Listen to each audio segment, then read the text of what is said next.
Buenos días, buenas noches, buenas tardes a todos y bienvenido a otro episodio de Hablamos Español. Soy Tasha, la dueña de Tasha Teaches Spanish. Hey everybody, welcome to another episode of Hablamos Español, or We Speak Spanish. I am the owner of Tasha Teaches Spanish, Latasha Moore, and I won't say host, that doesn't really sound right, but I'm the individual that carries out these interviews. If this is your first time watching, gracias por venir y bienvenido. Thank you so much for coming and welcome. Esta noche, tonight, guys, I meant to have a song up, but I didn't get it up in time. That was in the background playing Family Reunion. Dun, dun, dun, dun, dun, dun, a family reunion. Tonight, guys, we have my niece, Maryam Muhammad, as a guest. I found out, hey, Maryam, thank you for coming, dear.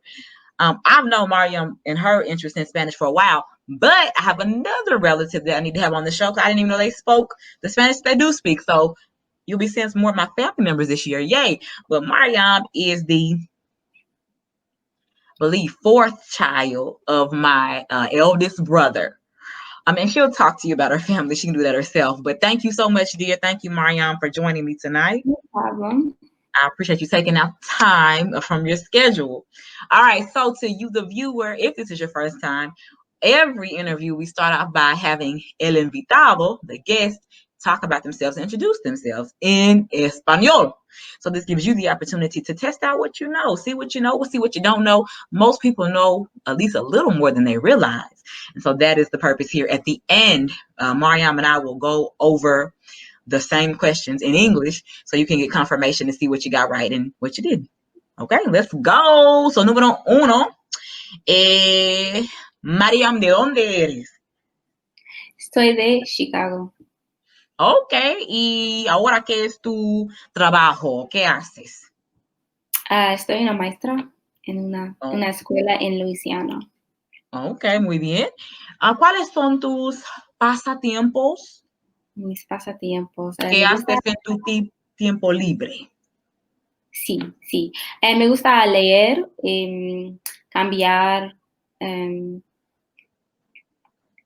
pasar tiempo con mi familia y con mis amigos. Me gusta. Ahora me estudia mucho. Entonces, no tienes mucho tiempo libre. No tengo mucho para los tiempo. pasatiempos. No. Ok, muy bien. Y por favor, díganos un poco de tu familia. Sí, yo tengo 3, ¿cómo se dice? ¿Hermanas? Sí, hermanas. 3 hermanas y 2 hermanos. Y mi mamá y mi padre viven en Chicago. Y ahora estoy viviendo en Louisiana, en Baton Rouge. Pero estoy sola, no tengo mucha familia aquí. Ok. Oh, ¿tienes familia en Luisiana? Yo tengo una prima, pero Okay. ella tiene mucho menor. Ok, ¿qué más? 2 preguntas más.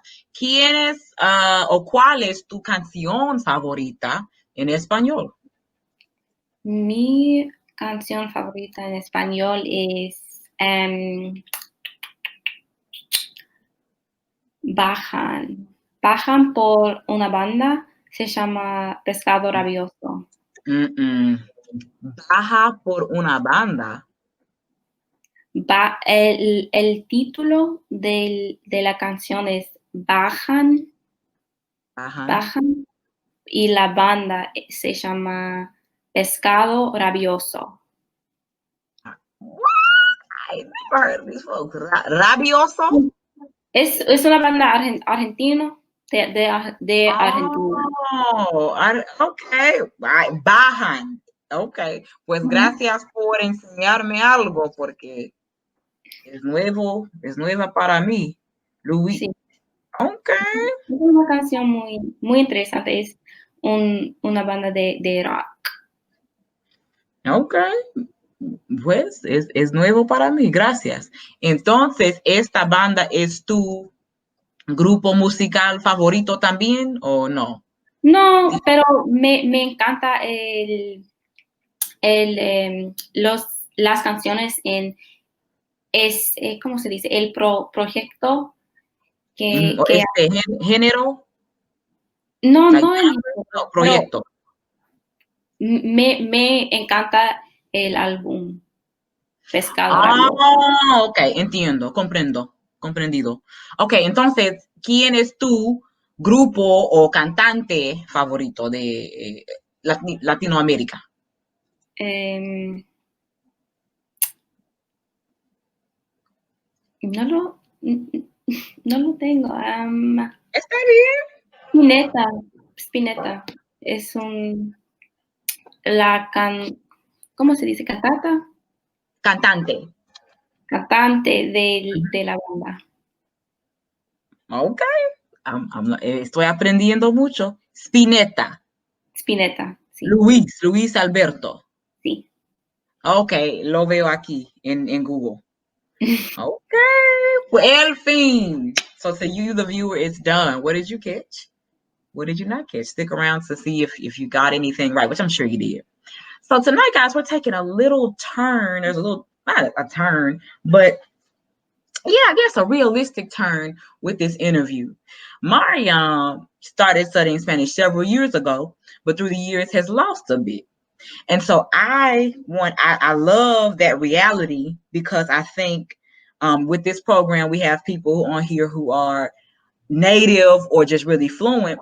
But with this interview with my niece, I wanted to show the reality of language learning and that sometimes it has ups and downs, lefts and rights, and things happen. And so if you're in that position now, you were studying, you were doing a lot, something happened, you lost it, or you just lost interest, hopefully after this conversation, you'll remember that you can still do it again, so on and so forth. And just the reality that, hey, sometimes people do lose it. That's just a real thing. So I get that a lot when I'm on the phone with a potential client that say, oh, I took it this many years, or I lost it. Don't beat yourself up. It happens. It's normal. It's normal. But let's just dive into that reality. So I'm very excited about this interview because this will be the first of that kind. So let's dive in. So let's go to the beginning, Maryam. Why did you even want to learn Spanish in the first place? Why not another language? So I decided to learn Spanish because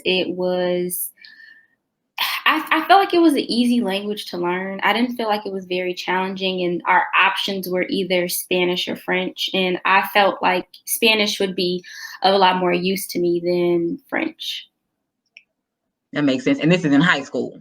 Yeah, this was in high school. So I think I took my first Spanish class my freshman year. So I had to be like 14. And so that's how you first learned, was in high school. The next question was, how did you first learn? So it's in high school. Yeah, I learned mainly in high school. I mean, I lived in Chicago, so my neighborhood was very Black and Hispanic. So many of my classmates were Mexican, and they teach you a few words here and there, but it's never anything like, oh, here's a full Spanish lesson. I didn't get that until I got to high school. Okay. So also I know beyond high school, you end up learning a bit in college as well. Is that right? Yeah, I minored in Spanish, and I did a study abroad trip. I spent a semester in Argentina, in Buenos Aires. Okay, good. Well, that's the question I have coming up about that experience. So when you were in high school and college and in those classes, did you kind of feel a connection with the language? Like, I really enjoy this, or it just felt like something to do? No, I really enjoyed Spanish class. It was fun. It was exciting to learn about a different culture and about the language and how the two, they really come together when you look at films, or you look at just the things that a different language unlocks. I think every language has an underlying meaning, and in Spanish, it's very bright, it's very vibrant, and so I really enjoyed learning Spanish. It was exciting. And I guess that's why you decided to go ahead and make it a minor in college. Yeah, definitely. And also, we need a language Oh, in college as requirement well. at my college. So if I didn't even have that requirement, I can't say that I would have minored in Spanish, but because I enjoyed it so much, I guess it was a mindless thing. Since I was like, okay, I have all these credits, I might as well make it a minor. And then it just so happened that I ended up studying abroad. Okay, good. So the question is, how did your family and friends respond, or did they respond to at all? But once, and maybe not, because you said in both cases it was required, so maybe they're just used to that. But in that season before study abroad, because I'm sure you got some responses there, but in high school and college, did you ever get any family or a friend response like, "Oh, you're learning Spanish"? Any conversation there or feedback? I would say very little outside of school, very little. I guess it wasn't until I got back from Argentina that my family was like, "Oh yeah, you do know how to speak Spanish, huh?" And it was an Okay, afterthought, but okay. And let's go back, I guess, to high school. You mentioned a lot of brown people in your community or in your school.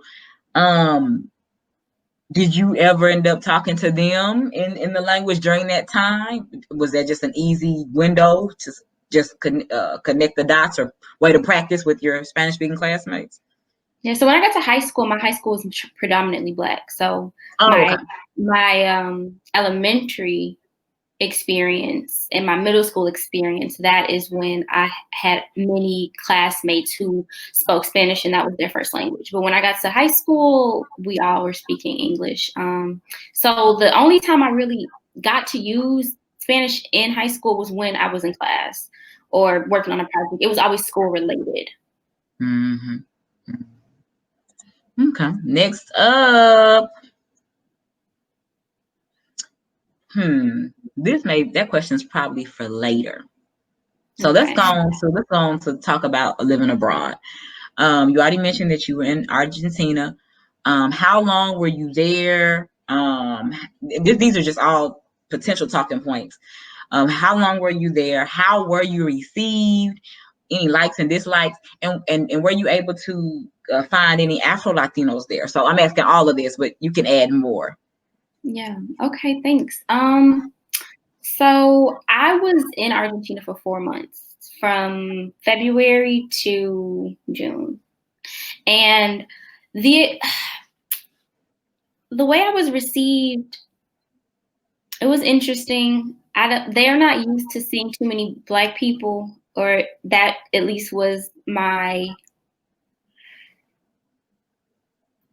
It's so strange to like think about it again, because when I walk down the street, and the only thing that sticks out to me is "Morena, morena, que linda morena," just hearing that all the time. And sometimes the looks I would get weren't always so friendly.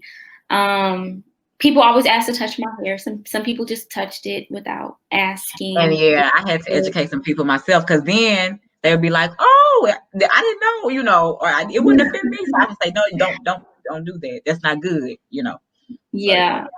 But I mean, I guess there was interest. They were just interested in me, it seems. But very few people when they first met me assumed I was from America. Very few assumed I was American. They mostly asked if I was Brazilian, which makes sense. hmm In Brazil, like majority of Africans were sent to Brazil during the transatlantic slave trade. So um, that didn't surprise me. But the way I was received, it was just a lot of stares. This feeling like, yeah, I'm here and I look very different, and I'm sure you all probably haven't seen someone who really looks like me. Argentina had also had a hand in the slave trade, and they had slaves, African slaves, but they also had a couple of wars. And during those wars, a lot of their soldiers on the front line were in pre-enslaved Africans. I think it was after they had abolished slavery, but that definitely resulted in there not being many Black people or people who were Afro-Latino.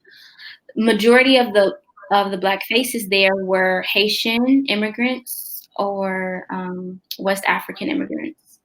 And and I know I want you to, and I'll go back to some questions about the experience, but one thing just came to mind right now.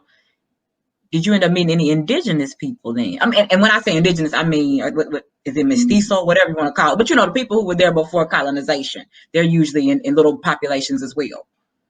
I did not meet any indigenous people directly. We did go on a trip while I was studying abroad. We went to the northern part of Argentina, and the indigenous populations are very, very isolated, and they are not living in the big city of Buenos Aires.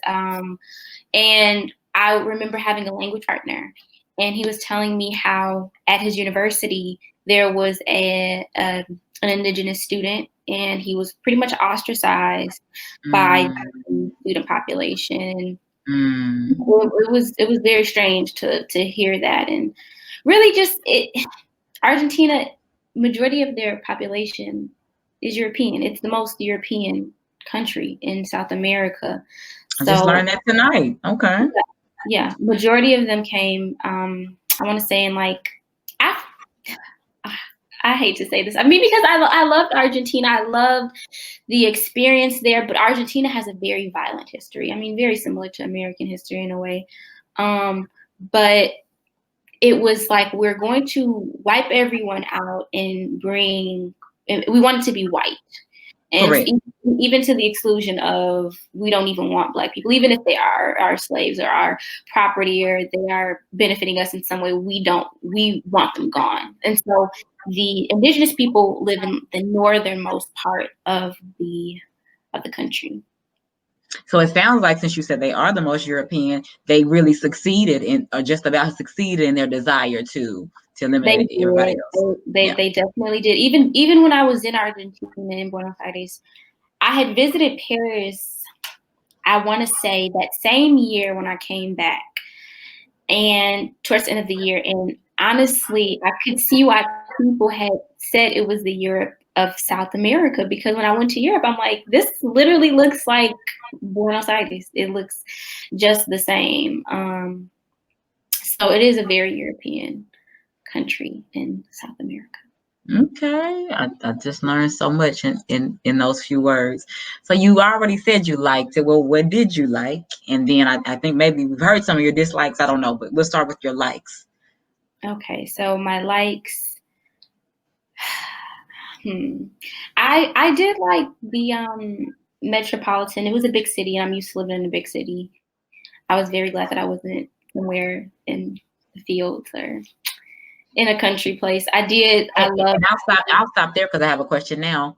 How much did it resemble where you're from? I mean, I'm not saying it compares to Chicago, but how many similarities were there, or were there moments where like, it's a big city, but it doesn't have X? No, it had everything. It had everything. And I want to say more in the sense that when you visit a different country, they have also a different idea about their philosophies. Their philosophies can be very different about what they think about life, what they think about beauty, what they think about what is good versus what is not. And I really appreciated seeing the art. There was art everywhere. I think there was a lot less rigid labels on things. I felt like things were a lot more open and kind of, I want to say, inviting to an extent, because you also go and you see that there's a very huge gap between the haves and the have-nots. There's really no middle class. There's no middle ground. You're either very well off or you are not. And I guess that middle ground could somewhat be the immigrants, because they're not necessarily on the streets, but they also are doing their best to get what they need out of their time there. So it was just really interesting to see that divide. But what I loved about Argentina was there were endless places you could go to, for food, for entertainment, just walking down the street. It was always so festive, almost like there was a constant like party. And it could be a party on the street, or it could be a party in a restaurant, or you could walk through the streets and feel the energy. You could feel the pride that they have in their country and who they are. But they're also they're very interested in outsiders. They I don't know how to explain this, because I haven't talked about my study abroad experience in a very long time.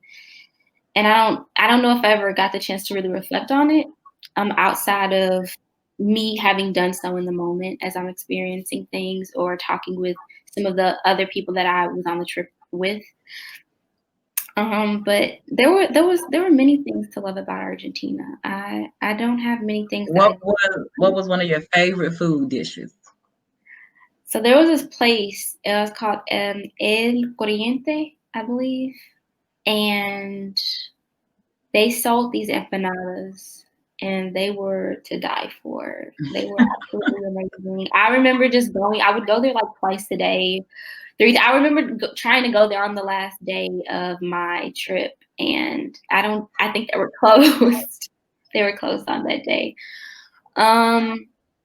I also really liked, there was a ceviche spot, a Peruvian restaurant. So in Argentina, you're also going to find people who aren't Argentinian. They're going to be from other countries in South America as well. So there was a Peruvian place, and the food was always fresh. It was very authentic. It was good. My only regret is that when I went, I wasn't eating red meat, and Argentina is popular for their steaks. And I'm so sad I never tried it. Okay. Any other, what you already kind of mentioned, any dislikes about your experience there? Dislikes.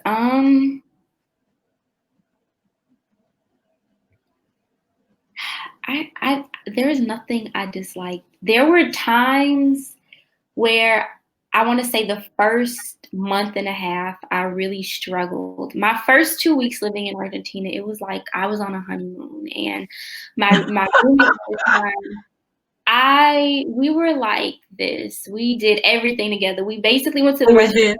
Her name was Aislinn. She was my roommate when I was in Argentina. We had the same host mother, and so it was just the two of us.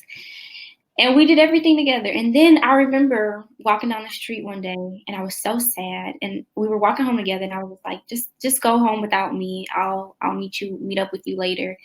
And I just sat in the park and cried. I just cried because I was like, I'm so far. I'm on a different planet. It felt like I was on a different planet.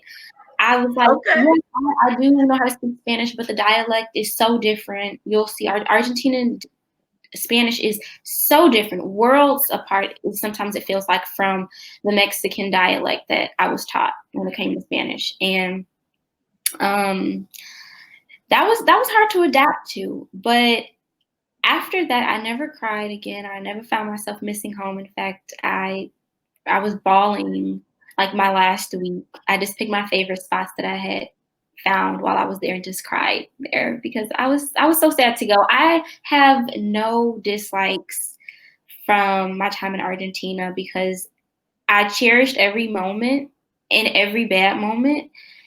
Or every moment when I was most uncomfortable. Okay, maybe I do have one thing I didn't like, but I can't say if that was really something I didn't like, but it was just like, it was an inconvenience.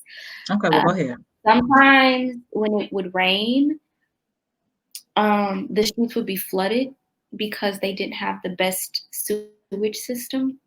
And I remember one day I had just come back from visiting like a province of Argentina, and it was nighttime, and it was pouring. It was absolutely pouring. And we know what it's like even when there's like an hour of rain and the buses weren't running and we were about 2 miles from home. And so I was up to my knees on the sidewalk and yeah. And Oh my and I goodness. was walking down the part where it's the most amount of homeless people because it's like kind of near like a big travel area. It's near like a kind of sort of like a favela, which is like the ghettos. It's the very low income part where people live. And every time we would walk by, like to just get on the bus to go to a club, like it smells really bad. So I know it was like all mixed up with the rain. I was up to my knees walking home. It was horrible, but I was really upset about it. But Was it just you because everybody else knew not to be out, or no, it wasn't just me. everybody was out just No, it suffering? wasn't just me. It was the three other people who I went on a trip with. But for some reason, I was the only one who didn't have a raincoat or an umbrella. So, Well, I guess what I'm saying, like the natives, were the other natives on the street, or everybody natively knew if it's raining, don't go outside. That's what oh I'm. no, they didn't have a choice. They didn't have a choice. I mean, homeless, you don't have too many options about where you can go. So there were some people, they just couldn't, they just had to like find somewhere that was a little bit like less bad than being on like walking down the street up to your knees in rainwater. But other than that, I don't have any bad experiences. Even that I look back on it with a bit like a little fondness. Just Yeah, I just hate it in the moment, but I did appreciate all my time in Argentina. okay. Now you already mentioned this, kind of, sort of. You talked about when you got back, that then your family started to say, "Oh, you do speak Spanish." So before we get into the language usage going down a bit, let's go with your initial return home, the first week or two. Did it take a lot of adaptation? Did you miss Argentina? Did you return back in the U.S.? Did it make you say, what are we doing in the U.S.? Just what was your thought process psychologically and in observation upon returning home? Yeah, there was definitely a reverse type of culture shock. It was very mild and it didn't last long. But I guess it just reminded me of how in America we do have a lot more. I hate to even say this considering the current state of America, but this was hindsight, this was 3 years ago. But I would say that it made me really think about how many privileges we have and how we have a lot more opportunities than other places and other people in those places. So my readjustment, it was really quick. When I got home, it was already a whirlwind of things going on to distract me, I guess, from the readjustment period. That I'm like, oh, I'm back home, and so now it's back to the normal everyday stuff. Mm-hmm. Back to your family mentioning you spoke Spanish upon your return. I don't know in what situations did that even come up because they saw you out speaking to a Spanish speaker, or they needed you to speak for them. How did that even come up with them? Yeah, the last time that I can think that it really came up, I mean, it was when I say it was just an afterthought, it was like it was a mention and then that was it. I got you. But when my sisters and my mother and I, when we went on vacation in Puerto Vallarta in Mexico about 2 years ago, I was using my Spanish a lot more because I was translating for us and just making sure, like, okay, where do we go? How do we do this? So my Spanish definitely came in handy then. And they were like, oh, you do speak Spanish. This can be of use. Mm-hmm. Other than that, I wouldn't say my family really paid too much interest in my Spanish speaking abilities.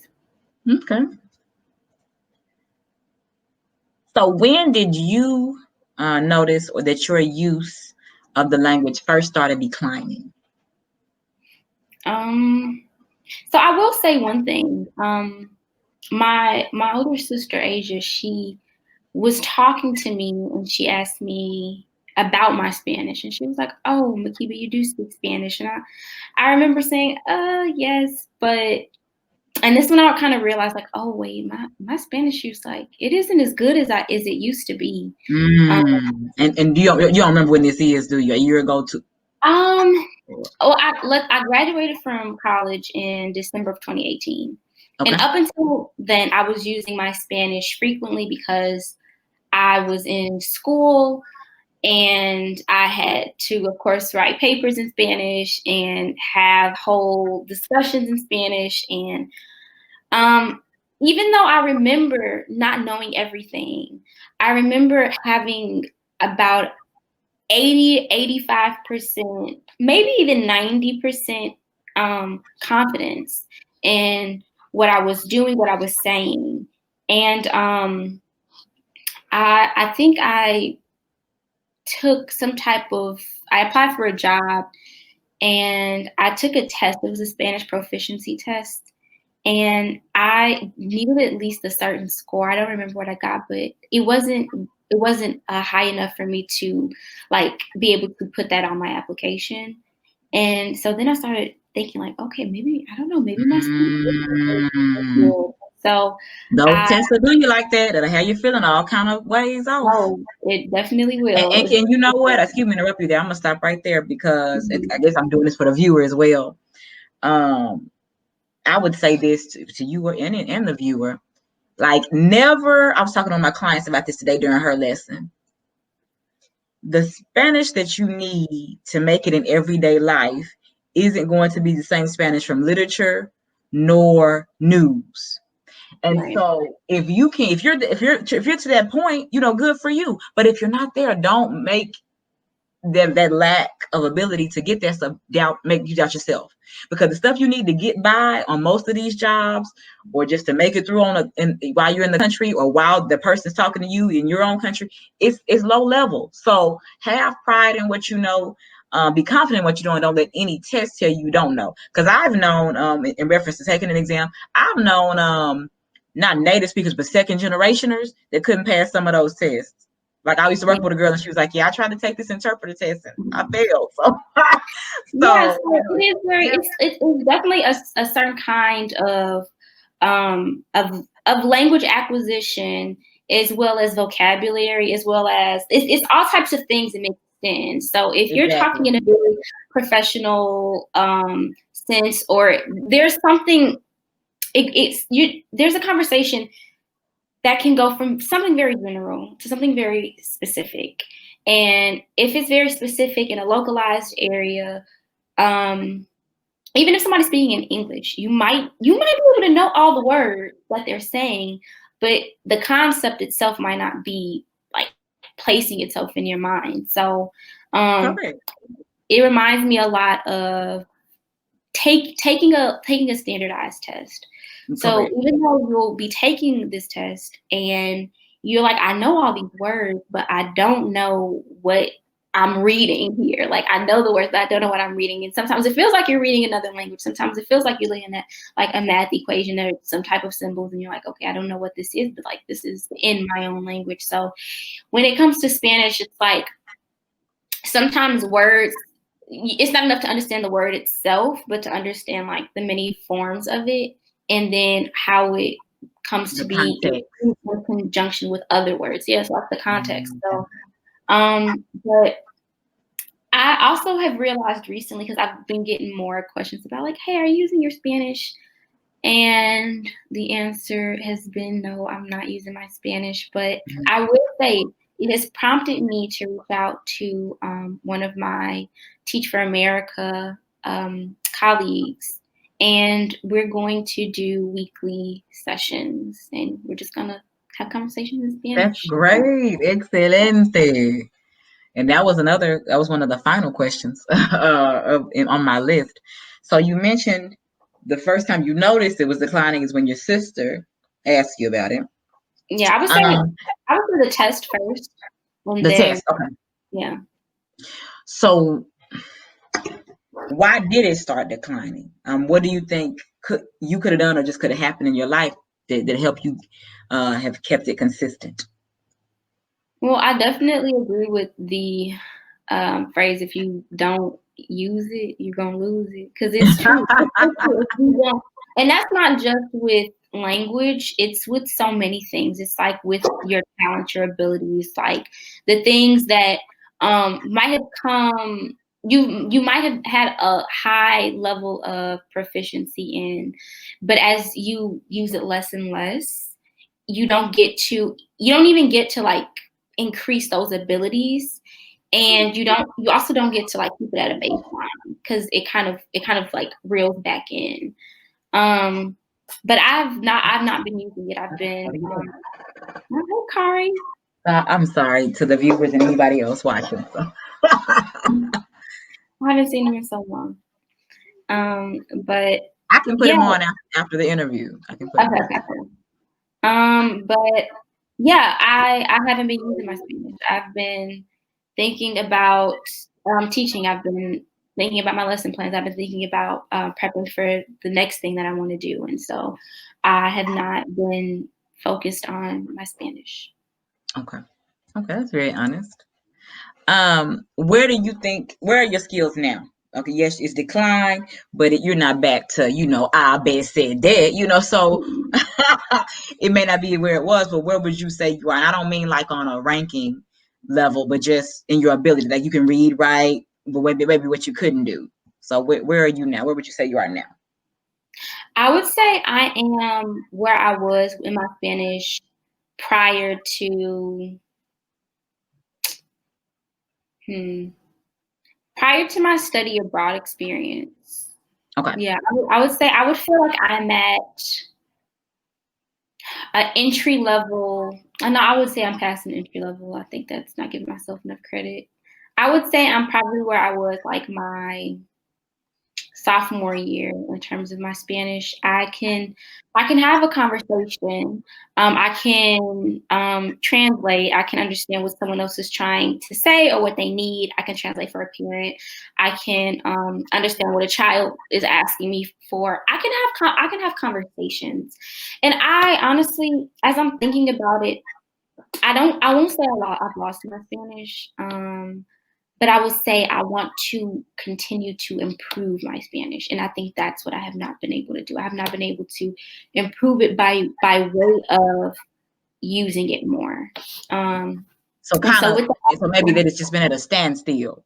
Yeah, It didn't go down much. Exactly. It It's just didn't go up. like a plateau. I think if I continue not using it and not seeking to like improve it, then I think over time it is going to like I'm going to lose some of my proficiency. But right now I won't say that I've lost it. I would just say I have not been using it, and me not using it allows me to not like stay in like such great shape as I was with it. Gotcha. Okay. All right. Kari's just not gonna let us have an interview. Give me 1 minute. Oh no, his haircut. Hey, Kari. I'll be right back. I definitely will cut this part out. Okay. You already mentioned that you're going to meet with someone on a weekly basis to I guess have conversation practice. Is there anything else you see yourself doing? Maybe adding more speaking Spanish music to your life, or shows, or what else do you see you see yourself doing to improve and take it on up a notch? Well, I'm starting with the weekly sessions with one of my colleagues in Teach for America. And from there, I don't really know. I would like to start reading more literature in Spanish. Mm-hmm. My preferred way, I guess the way I always did it, was reading poetry in Spanish, which can be tricky because sometimes, I mean, poetry there, it's already in such like a metaphorical sense sometimes that you might have a hard time grasping it. Like I know I might have a hard time grasping Even in English. Yeah, even in English, yeah. So one of my favorite ways that I feel like is just like it's very easy, it's very accessible, is to use subtitles in Spanish, or even probably audio too. Audio is a little bit better because I've even seen some things with subtitles. I'm just like, oh, that's not how you really say it in Spanish. But using media as far as like shows and subtitles, but preferably like audio, picking a show to like watch in Spanish. That is some interesting language. That's not how you really say it in Spanish. So, well, as it's different ways to say things, and depends on what country a person's from. So, with the subtitles you're reading, you think it's just an alternative to how you would say it, or are you saying like it's just wrong? No, it's just not.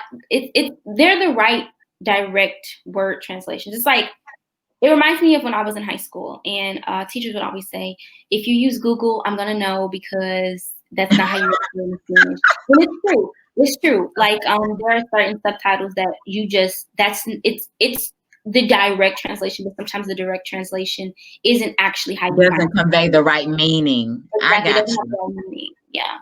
I got you. Okay. All right. I got you. All right. And so the final one, even though you necessarily didn't continue to excel or ascend in your language learning journey, and may have lost some things, or may not have. But how would you say that it has benefited your life, personally, professionally, or in any other way? How has learning that language and going farther with it than the many benefited you?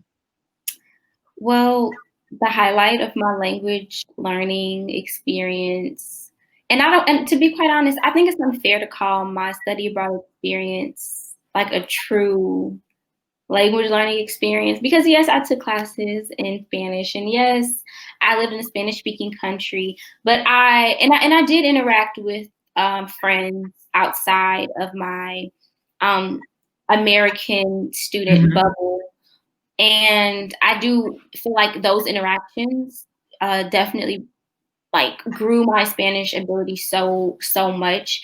But I feel like it's ultimately it led me to like if I wasn't studying Spanish, I would not have I probably wouldn't have studied abroad, or I can't guarantee that I would have studied abroad had I not um, decided to study Spanish. But I will say that through me studying Spanish, I was able to get such a phenomenal experience. And also when I did before I even went to Argentina, I remember working at a hotel. I was a marketing agent for a vacation ownership, and I was surprised that I used my Spanish as often as I did working there.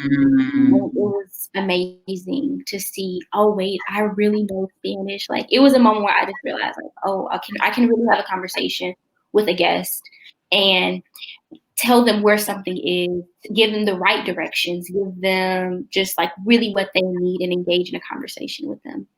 That's Um, nice. So let's yes. stop right there. In that moment, how did they respond to you? Because I don't know Oh, what shock. country they're It's coming always from. shock. It's always shock. Yeah, It's yeah. always shock. Like kind of like, oh, do you speak Spanish? It's always like that. It was priceless. It was every single time. And I don't think I ever got tired of seeing that when you like realize that you shocked somebody with your abilities. I'm like, okay, And that's so, a how was it with the coworkers at the hotel? Is the same? oh, Those it who was kind of like, oh, that's all you, friend. Like, oh, where's Maryam at? We need her over here real quick. So yeah, I mean, it was me, and then there actually was another Spanish speaking person at the job, and she was there, kind of like temporarily, but it was really great because we would also practice. Like she would let me practice with her, and we would like have conversations in Spanish as often as we could. Um, but I really did enjoy being able to use it on a regular basis when I was working for Wyndham, and I can't say I used it so much from that point on. I remember working in a school and it was predominantly Hispanic, but I was teaching English, and so as much as I might be able to say, "Oh yeah, this is what the word means in Spanish," I'm teaching English, so I didn't really. Mhm, And also, mhm. you can't really have a full conversation with a third grader even now in their regular language. Not learn like knowing the Spanish that I know. I feel like it's the more I want to say. I mean, I don't really know how to explain it. It's just you. I don't really know how to have a childlike conversation in Spanish. Sounds weird, Yes, but ma'am. um, Adults and up, or yeah. exactly, pretty much. Like I started in high school, so I don't really know many words or like.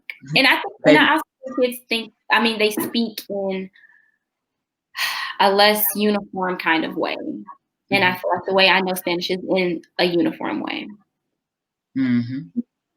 Okay, well, good. Excelente. Before we get to your introduction again, but in English, we are wrapping up. Is there anything you want to say that I didn't ask a question about, or something you want to leave the viewer with, or anything else on your heart? I would just say to the viewers, if you want to learn Spanish, just dive right in. Like just dive right into it. There is you can like ease into it starting with ABCs, but sometimes it is very helpful to just dive right into it and submerge yourself in it, because honestly that's the best way to learn. So just Okay. go for it. Sink or swim. Like it reminds me, hearing that reminds me of when people say their relative threw them in a pool to learn Yeah, to that's how swim. you you'll figure Okay, out how to excelente. stay afloat. Okay, excelente. So we're gonna wrap up and do your introduction in English. So for you, the viewer, now you can see what you heard correctly and what you didn't. So, Maryam, where are you from? I'm from Chicago. Okay, and your current job, what do you do? I'm a teacher. Okay, your pastimes. What are your pastimes? Mainly reading, sometimes going for walks, but I've been studying a lot. Mm-hmm. Mm-hmm. And we didn't clarify, they're studying for what? I'm studying for the LSAT. Ooh, all right. For law school. Okay, good. Tell us a bit about your family. I have 3 sisters and 2 brothers, and my parents live in Chicago. Mm-hmm. Mm-hmm. Your favorite song in Spanish? My favorite song is called, I believe the translation is Under Baja. I Oh, believe I that's was reading it. I was reading it to say they go down. I don't know. really, They go lower, they go down. I don't know. he says Baja Mm-hmm. el otra. I'm trying to remember the lyrics, but It's okay. it's called Okay. Bajan, and it's by a band, an Argentinian band called Pescado Rabioso, and it's their album is called Hartao. Okay. Okay. And your favorite Spanish-speaking singer? I said it was Luis Espineta From the same band. from the same band. Yes. So since these are Argentinian artists or music, is I guess if you how I need to work on my question asking. You like these songs because you lived in Argentina, like that's where you learned of them, correct? That is where I learned of them, but I won't say I like them because I lived in Argentina. Okay. When I heard it, it was so I love good music. I don't just love Yes, ma'am. music. I love good music. And to me, good music is when I play something, it like speaks to me. And that entire album is really, really special to me. I love it. And it could have something to do with my time. There may be there's like a sense of nostalgia, but I absolutely love the album. Okay. All right. I've never heard of them, but I will listen to at least one Yeah. song now just to learn. All right. Well, this is great. This has been un placer. I really appreciate you for taking out your time, sharing your experience, sharing your story, and definitely let me know how it goes with that Spanish speaking Teach for America partner. Yeah, I will. All right. Gracias y buenas noches. Adios. Bye bye.